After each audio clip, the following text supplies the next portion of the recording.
Next week, the Senate Finance Committee will be holding its own hearing. Kansas Senator Pat Roberts sits on that committee, no doubt has lots of questions and lots of concerns. Senator, what do you want to know? I want to know why they lied to me.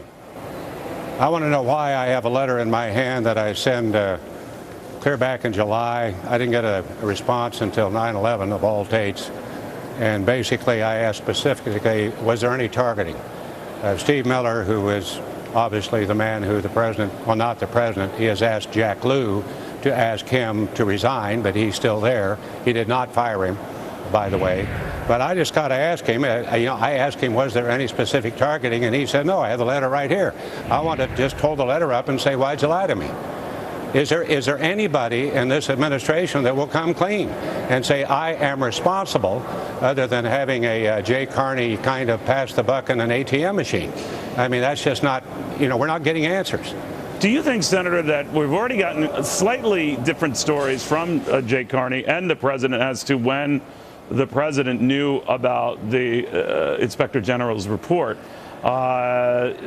And I'm wondering if that is just the first of many inconsistencies. What do you hope to get out of the hearing beyond just who knew what and when? Well, we're going to ask those specific questions. If you ask those specific questions, obviously there is a criminal proceeding or investigation over there with the Attorney General. I don't know if I really have that much trust with the Attorney General, but there again, you always have the situation where Jay Carney, not the president, comes out and say, well, we have a pending investigation, we can't comment about that. Well, now, come on. These are questions that you can pretty well answer. And he's already launched a criminal investigation, right? So obviously when you are at the Justice Department and you are launching a criminal investigation, let's say just into the IRS, leaving aside the AP reporter thing and all that, then obviously it is approached the severity and the magnitude to warrant more than your usual reassessment here. What do you think's going on? Well, let's just quote Mr. Carney. One person's view of what actions were taken or what the individual did is not enough for us to say something concretely happened that was inappropriate. If that isn't a tepid response, that's no response. That led then to the president, or what the headline said, the president fired Steve Miller. He didn't fire him. He asked Jack Lew to ask him to resign, but he's still there. That's probably a good thing because he will still be there. I don't think I don't know what his status is.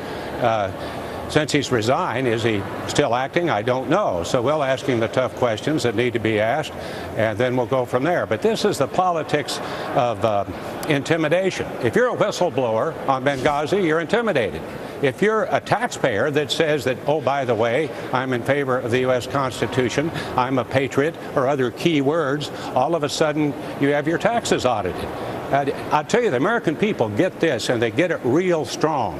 They fear the IRS, and they have reason to fear it now. I tell you what, Neil, don't mention patriot, don't mention Constitution, don't mention less government on your show. That's going to be hard for you, but I just want to warn you. Any combination therein raises eyebrows in investigations. But there Senator, you go. Look forward to those hearings. Thank you, sir. You bet. Well, I want you to look at this. If the